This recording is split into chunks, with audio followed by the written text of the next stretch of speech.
Hello and welcome to Hacking Pixels. Hacking Pixels covers some of the hottest cybersecurity news from around the internet, along with a twist of retro video game nostalgia. Hacking Pixels is brought to you by Actionable Security, securing small businesses with actionable insights. Actionable Security specializes in cybersecurity services tailored for small businesses such as risk assessments, email hardening, virtual chief information security officer advisory, and a lot more. Go to actionablesec.com for more information.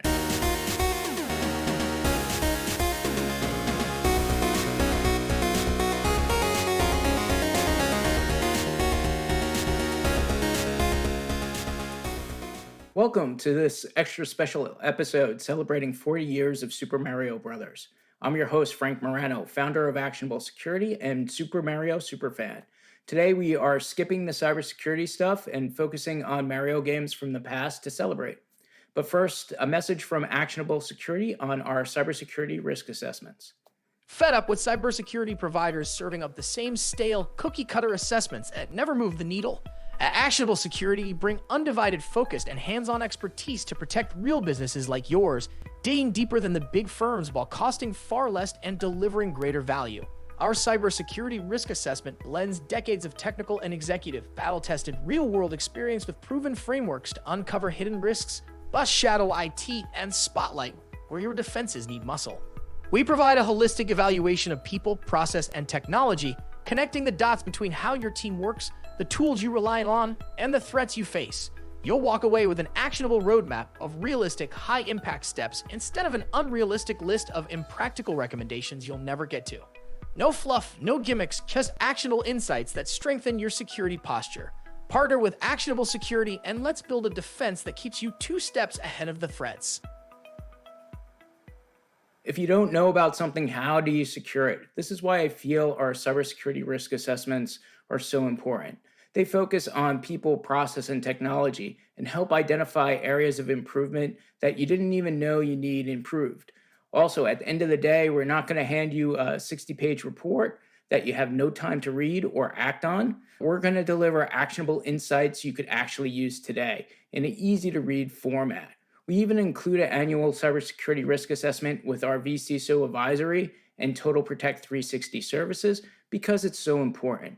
If you're interested, reach out today at actionablesec.com and mention the Hacking Pixels podcast for a discount. Anyway, let's get to it and talk Super Mario. We'll start things off with the game that we're celebrating, Super Mario Bros. For the original Nintendo Entertainment System.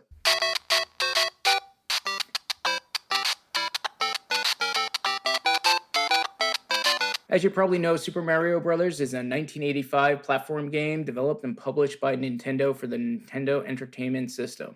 It's the successor to the 1983 arcade game Mario Bros. And is the first of the Super Mario Bros. Series. The premise is simple: avoid the Koopa Troopers and save the princess from Bowser. Super Mario Bros. Is frequently cited as one of the greatest video games of all time.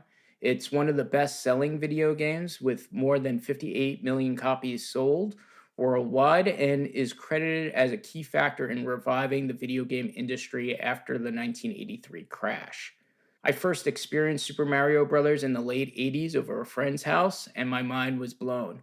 Before Super Mario, I mainly played single-screen arcade-like experiences like Pac-Man, Space Invaders, and Centipede on the Atari 2600.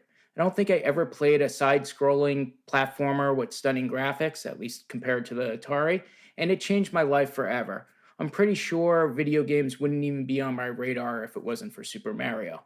I had to wait a bit before I had my own copy of Super Mario, but after a lot of begging, I finally received it along with a copy of Mike Tyson's Punch-Out!, which is another classic that we'll talk about in a later episode, and it made me a Nintendo fan for life. There are various versions of Super Mario out there to play, from first Super Mario Bros. Arcade game to the enhanced version in Super Mario All-Stars, or even the one on the 2017 NES Classic Edition. Probably the easiest way to play it these days is on the Nintendo Switch with a Nintendo Switch Online subscription. Next up is not Super Mario 2 or 3. We'll save those stories for another day and instead talk about Super Mario World for the Super Nintendo.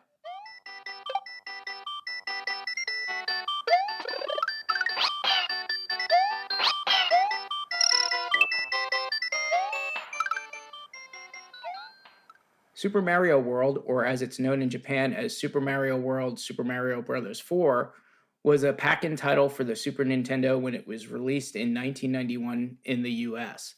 The gameplay is similar to earlier Super Mario games and introduced Mario's rideable dinosaur pal Yoshi to the world. Super Mario World is often considered one of the best games in the series and is cited as one of the greatest video games ever made.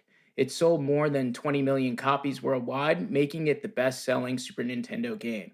It also led to an animated television series and a 1995 prequel, Yoshi's Island. My first experience with Super Mario World was actually not playing the game, but through a friend who had access to Famitsu, the Japanese gaming magazine, which provided all the details on the game years before it was released.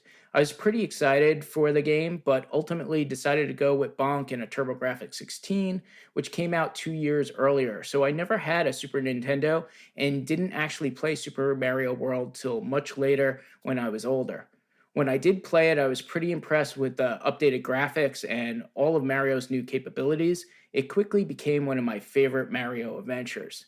The game has been re released on multiple occasions. It was part of the 1994 Super Mario All Stars for the Super Nintendo and was re released for the Game Boy Advance as Super Mario World, Super Mario Advance 2. It was also on the Wii and Wii U through the Virtual Console and even made it to the Nintendo 3DS console. It was also included in the games on the Super NES Classic Edition. But the easiest way to play it today is on the Nintendo Switch with a Nintendo Switch Online subscription. Let's finish things off by moving into the 64-bit era and talking Super Mario 64 for the Nintendo 64.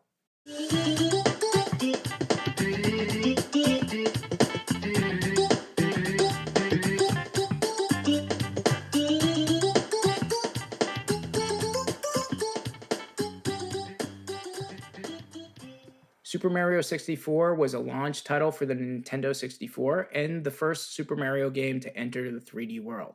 It combined traditional Super Mario gameplay with large open 3D worlds. The story was the same as the others. Bowser kidnaps the princess yet again, but this time you need to acquire many power stars to unlock different worlds to save her. Super Mario 64 was conceived during the production of 1993's Star Fox for the Super Nintendo, which was one of the Nintendo's first 3D games thanks to the Super FX chip. Mario 64's development lasted 3 years, which is pretty astonishing since Nintendo was essentially breaking new ground.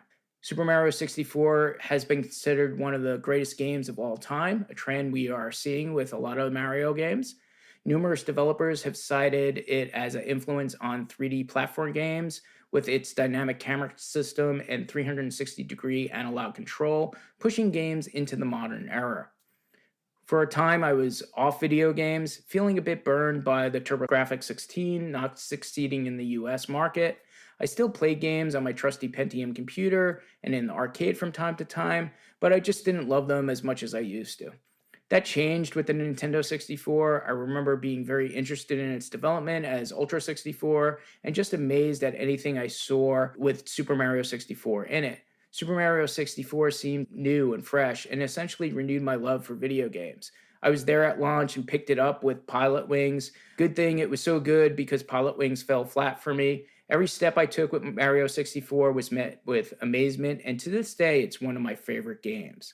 Super Mario 64 was remade for the Nintendo DS in 2004 and has been ported to other Nintendo consoles since.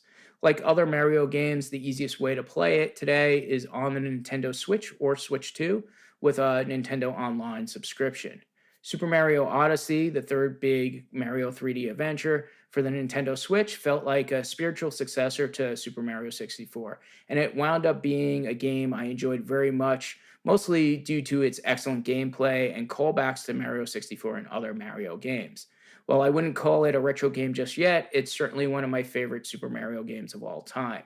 It's crazy that for most of my life I've been playing Mario games, and I'm greatly looking forward to the next Super Mario adventure on the Nintendo Switch 2.